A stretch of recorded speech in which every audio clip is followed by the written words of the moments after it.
નમસ્કાર દર્શક મિત્રો, સ્વાગત છે આપનું ડીટીવી ન્યૂઝમાં। આજે દેવગઢ બારિયાના વડભેટ ગામમાં એવી હૃદયદ્રાવક ઘટના બની છે કે જેને સાંભળી કોઈનું પણ હૃદય ધ્રુજી જાય। એક માતાએ પોતાના 4 નિર્દોષ સંતાનો સાથે કૂવામાં કૂદી આત્મહત્યાનો પ્રયાસ કર્યો। કૌટુંબિક કલહના કારણે ચંપાબેન રાઠવાએ આઘાતજનક પગલું ભર્યું। ગામની સીમાડે આવેલા ભરેલા કૂવામાં માતા અને તેના 4 બાળકો ઝંપલાવી ગયા। ઘટનામાં માતા ચંપાબેન અને તેમની 12 વર્ષની પુત્રી સવિતા કોઈ રીતે બચી ગયા, પરંતુ 3 માસૂમ બાળકોના કરુણ મોત થયા છે। મૃતકોમાં 12 વર્ષની પ્રિયંકા, 5 વર્ષનો ગિરિરાજ અને માત્ર 2 વર્ષનો રાજવીરનો સમાવેશ થાય છે। ગ્રામ લોકોની ત્વરિત પ્રતિક્રિયા જોઈ તમે પણ આશ્ચર્ય પામશો। જેવી ઘટનાની જાણ થઈ કે તુરંત જ ગ્રામજનોએ કૂવામાં કૂદી તમામને બહાર કાઢીને તાત્કાલિક હોસ્પિટલ ખસેડ્યા। હાલમાં માતા ચંપાબેન રાઠવા અને પુત્રી સવિતાની દેવગઢ બારિયા સિવિલ હોસ્પિટલમાં સારવાર ચાલી રહી છે। તેમની હાલત સ્થિર હોવાનું જાણવા મળ્યું છે। બનાવની જાણ થતાં જ પોલીસ કાફલો ઘટના સ્થળે પહોંચી ગયો છે।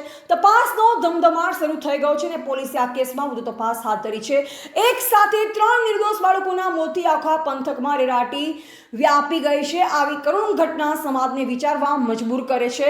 કૌટુંબિક સમસ્યાઓના કારણે આવા અનાથ બાળકોના જીવન સાથે રમત રમાતી હોય તો તે કેટલો મોટો અપરાધ છે। શું નામ છે તમારું? મારું નામ સંજયભાઈ કુરમભાઈ ગામવડ ભેટ। શું બનાવ બન્યો? અમને જાણ થઈ કે છોકરાઓને કૂવામાં નાખી દીધા છે। એ જાણ થઈ એટલે અમે ઘરેથી બાઇક લઈને ગયો તો કૂવામાં જઈને જોયું, એનો ઘરવાળો બી રસ્તામાંથી મળી ગયો। તો જાય એટલે અંદર છોકરા બધા કૂવામાં જ હતા। તો અમે જ્યાં એટલે ડાયરેક્ટ કૂવામાં મેં જઈને કૂદી પડ્યો। પછી છોકરીને એકને બચાવી ને પછી લેડીઝને બચાવી। અને કેટલા છોકરાઓ હતા અંદર? છોકરાઓ 4, એમાંથી કેટલા મરણ ગયેલા?